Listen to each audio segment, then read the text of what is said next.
All right, my name's Tom Durinick. It's been about a week or two since I posted a video last, and basically this is the first time I've ever done one with sound. So I've also never done anything but time lapse. So we'll see how this goes. I'm going to draw Hulk today, and basically. Well, basically, let me give you the rundown of who I am. I've worked for Marvel and DC for a good chunk of my career. I've worked on various titles such as the X-Men, the Shadow Pact. I've done Superman, Batman. I've drawn Wonder Woman in her own comic and in others. Justice League. I just recently finished helping out on an issue of Wildcats, and I'm currently doing a little bit of work for McFarlane Toys. Hopefully it's my first ever job for them, so hopefully we'll see what, if anything else, surfaces afterwards. But basically I decided to give it a shot and see if I can do just normal speed drawing videos and maybe do a little bit of chatting. That's always the nervous part, is chatting, because you don't want to come off as boring, and you don't want to come off as well, lame. so we'll see if this works out for me or not. But I will be continuing to do time-lapse videos as in the foreseeable future. So if I start doing more of these talkie videos, it'll be in between. So basically, my approach. So I'm going to, if I do talkie videos, it'll be more along the lines of this, where I'm doing pencils, just because it gives me. It gives me a more an easier place to, if I screw up, it's something I can fix it while I'm talking. And sometimes when I'm talking, I screw things up. So it doesn't happen that often, but it does happen. So but basically, I've been well, the family's been a little sick the last couple of weeks. That's why I haven't been putting videos up, and I figured I'd see whether or not this worked out for us, as given that I'm just coming back, and I wanted to explain why I hadn't put up a video in a while. I wanted to see if I could actually talk effectively on one of these, because I tend to be a little quiet when I draw. So unless I'm at a convention or something like that, where I'm talking to people at the table while I'm doing these things. So but I'm naturally kind of quiet when it comes to sitting and drawing. So but basically, I've been at this for, let's see, it's roughly 30 years now. I'm what you call a veteran artist. So although I don't really like that term because it says I'm getting old, but I am technically a veteran artist, and I know a fair bit about drawing a comic book. So I haven't done a lot of work outside of comics, but I've done a lot of work in comics. So the past few years, or the past like decade or more, has been mostly DC, but I've also done some work for Boom, and I want to say I've done work for I'm working for another small publisher right now, but I've done the occasional work for other people. So and during my time over at Marvel, I did mainly X-Men stuff, although I did get to draw my favorite character, which is Spider-Man, in a Marvel team-up at one point. So I also did a Venom comic. That was kind of cool. 2-part Venom miniseries. And some people might even remember a book called Nightside. I actually designed the visuals for that character. So that was more of a horror type comic. And I'm fairly good with monsters. Hence the Hulk for this video.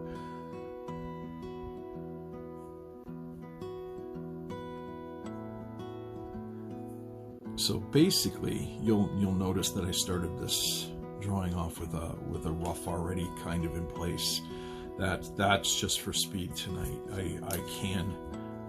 My roughs tend to be, I know people will see the cylinders and spheres and that sort of thing for rough drafts, but there comes a point when you know the anatomy well enough that you can sort of just scribble in the basic structure of the character, and then I just tighten it up from there.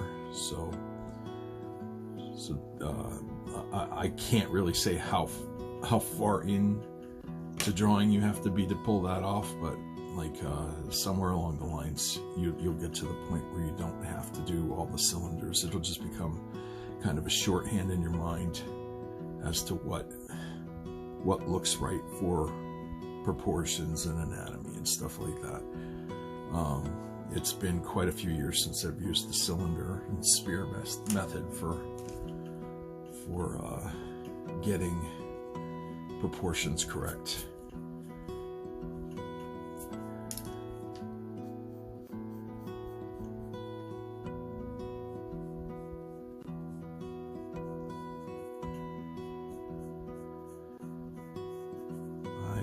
Classify myself as sort of a classic looking comic book artist.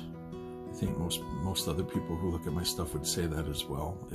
I have a lot of classic influences.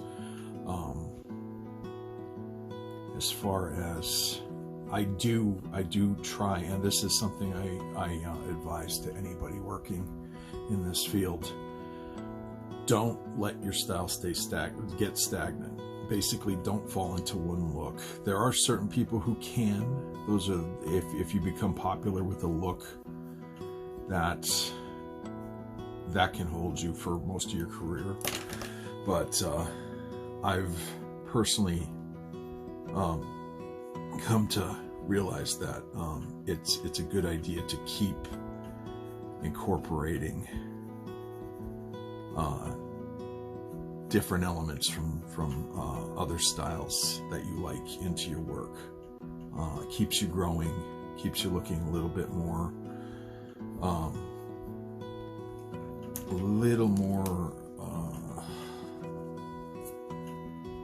keeps you from getting sort of an antiquated look about your artwork. You fall less into a specific time period when you do that. If you keep incorporating new elements, and if an editor or a fan can see modern elements in your work, then you run less of a risk of being considered an old-fashioned artist. That's not to say my art doesn't have some older elements in it. A lot of my biggest influences are people like Neil Adams, Alan Davis, John Byrne, people like that. But I'm also influenced by a lot of modern guys too. Adam Hughes, Frank Cho.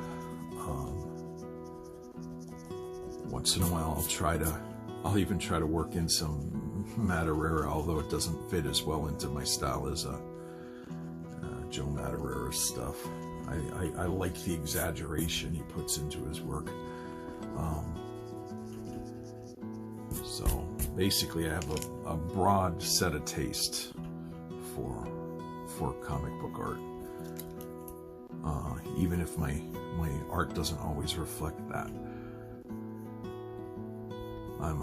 I'm also a fan of keeping the classic, keeping a character classically recognizable, and exaggerating them too much can take some of that away, in my opinion.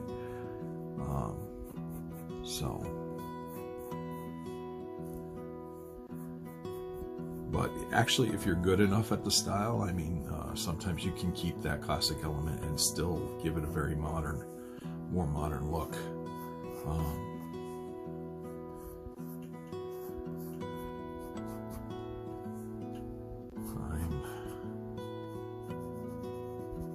My path has been a little bit more down the middle, where I like to just have the polish on top look a little bit more modern, and the basic elements of the drawing look more classic.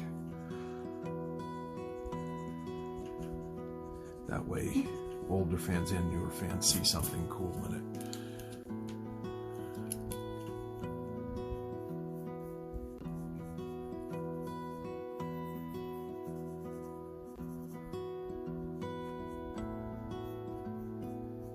Be able to tell as I'm drawing here, some of the stuff I'm doing is, I mean, I'm sketching a lot of it. Basically, not everything's here. Like I start off with a fairly loose rough draft.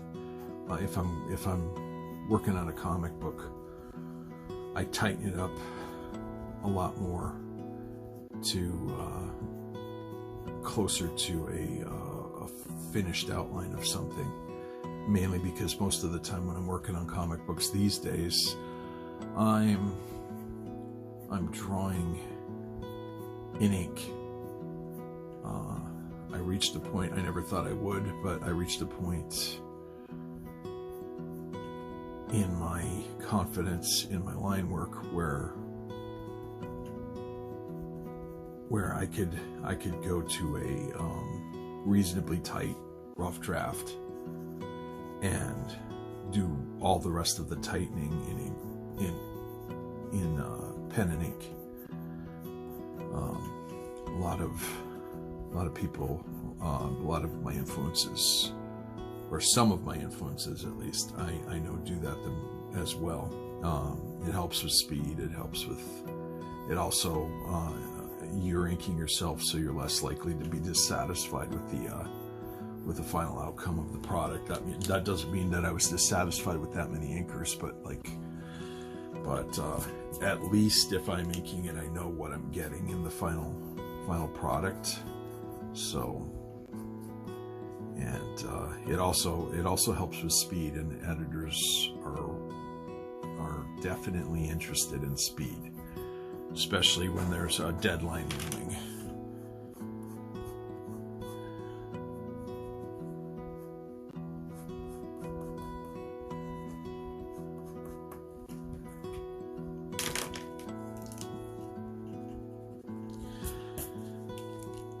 I pretty much stick to basically one pencil most of the time. It's a mechanical pencil, it's just a Pentel. But it is 3 millimeter lead, or not 3 millimeter, 0.3 millimeter lead. I'm sorry. Find it allows me to get a lot more detail, and once you're used to it, you can fill in a lot of broad areas with it as well. So, but speed again. If I'm bouncing between a bunch of different size pencils, I'm not getting the speed that I really kind of want when I'm trying to hit a deadline.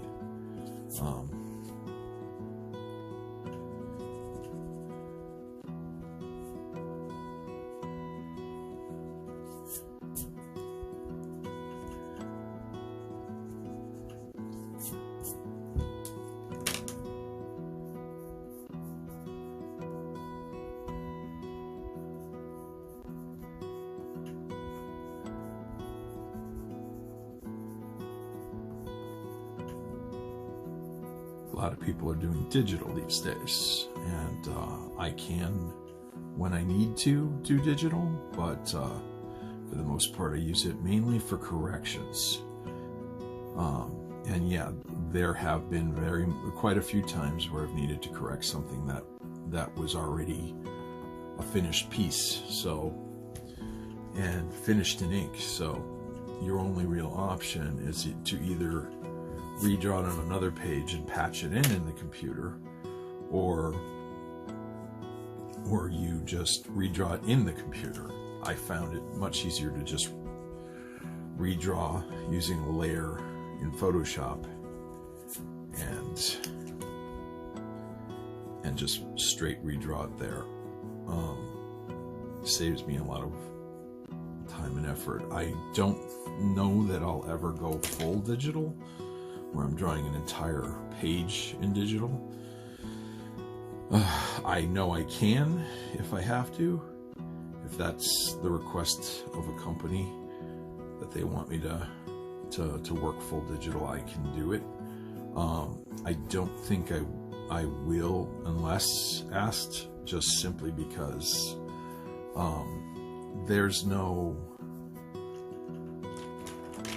original art left, or no physical art to sell after you're done with a digital piece. And anybody who's been working in this industry long enough knows that that's a good source of side income for an artist in comics. So, and it's enough of a side income that it's too valuable to not have a physical piece of artwork.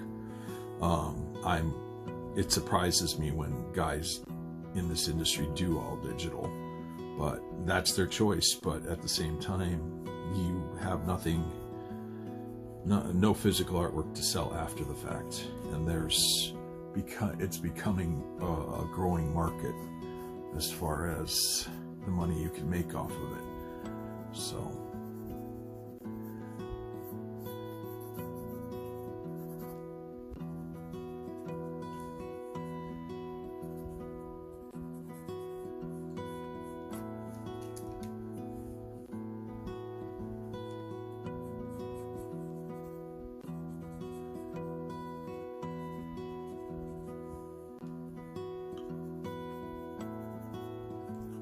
again, like I said before, I have a tendency to be kind of quiet when I draw, so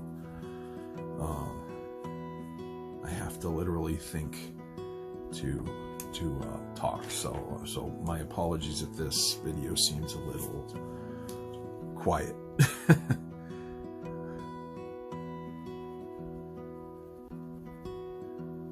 It's probably the only time in my life when I am quiet. You can just ask my wife or my friends. I'm what you would refer to as a talker. So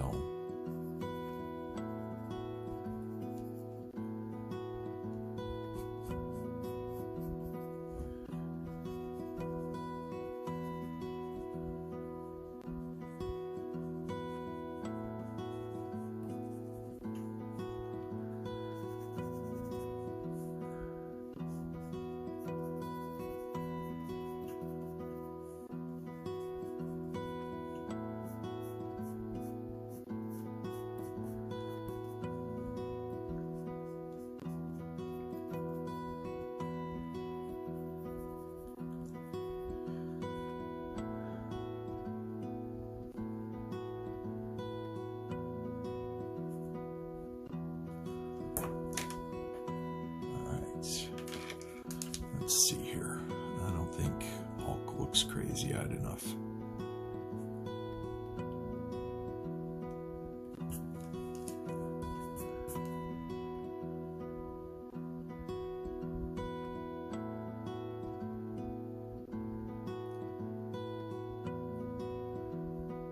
He's also not looking at the camera enough.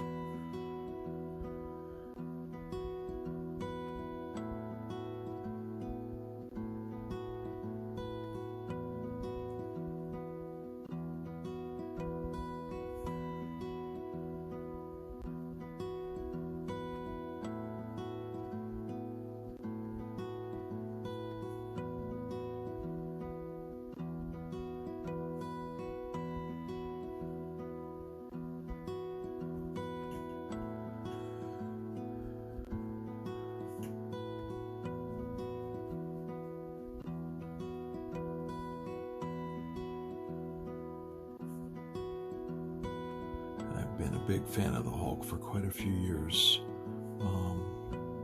Never actually got to draw him in a comic for Marvel though.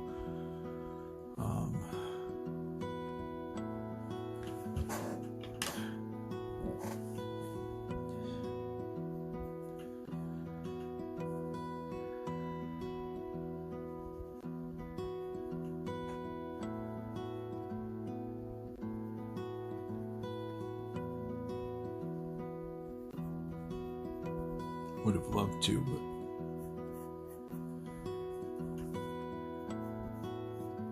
but I kind of settled in over at DC after I initially left Marvel, and I really enjoy myself at DC. I love a lot of their characters as well.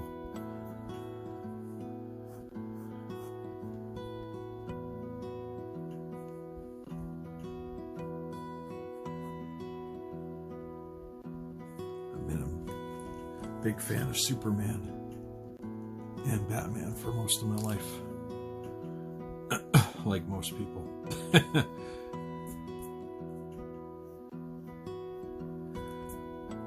think initially the reason why Spider-Man's my favorite character is because he was the one I was exposed to first, though, with the old Spider-Man, the old 60s Spider-Man cartoon.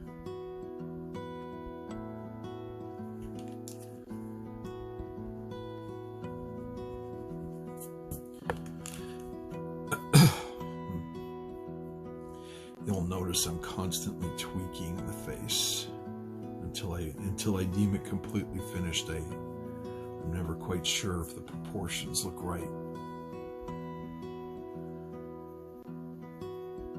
And Hulk has kind of a specific look that isn't always easy to capture on the first go. At least not for me.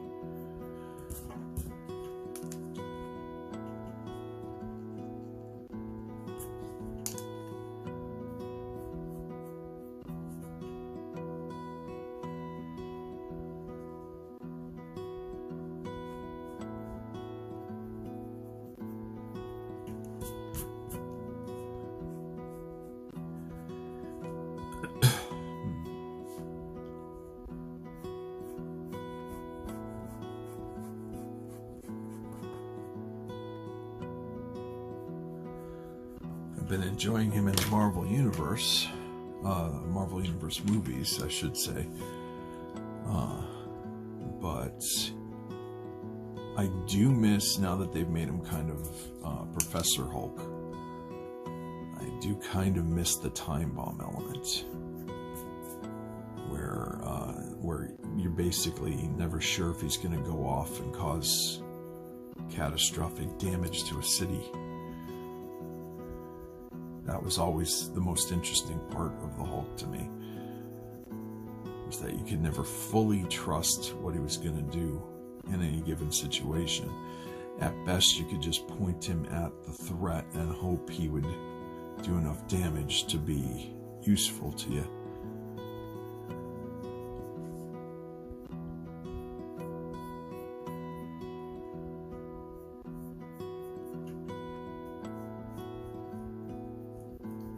At least that's my opinion of it. And it's not that I have a problem with the Smart Hulk. I just think Time Bomb Hulk is a little bit more fun to watch.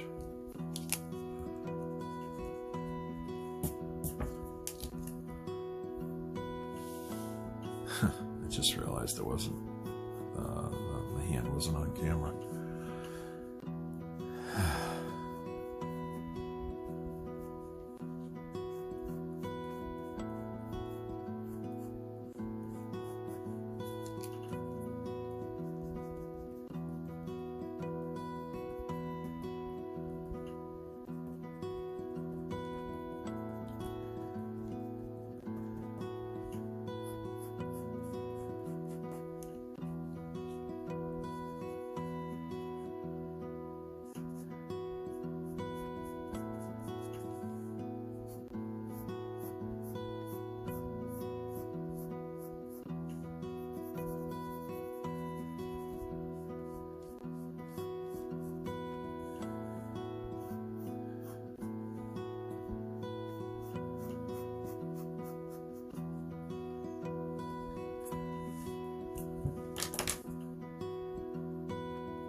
thing I've been finding myself doing these days with characters like the Hulk is I've been making them hairier. I don't know why that is. Used to be I would just leave it at the sort of hairless muscle guy, but something about the Hulk with body hair just kind of looks cooler to me now, even on the face.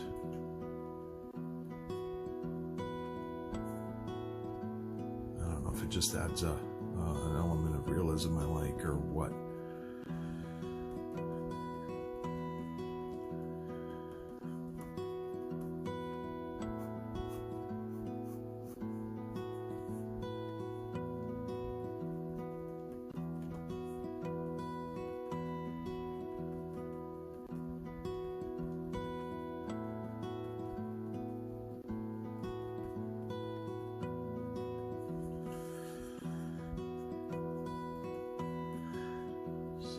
Let's see.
Okay.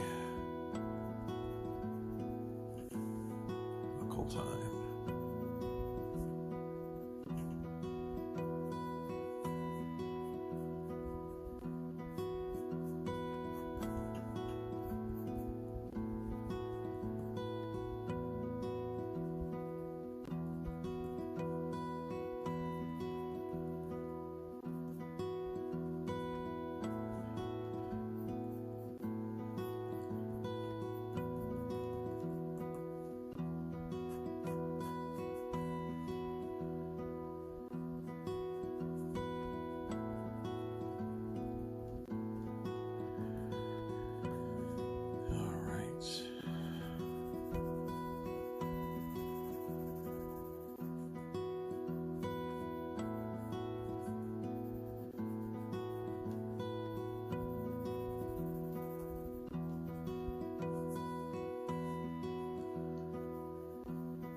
All right, so there we go, guys. effect lines in? Or...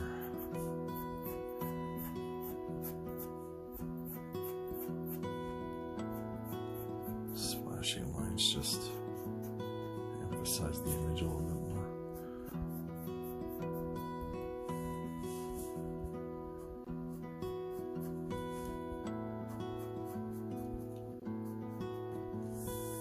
But there we go.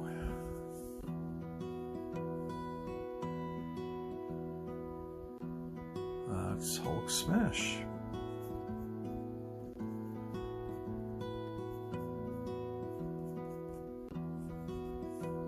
Hope you enjoyed that, guys. Hope you enjoyed the video. If you did, please like and subscribe. And more videos coming soon. Bye-bye.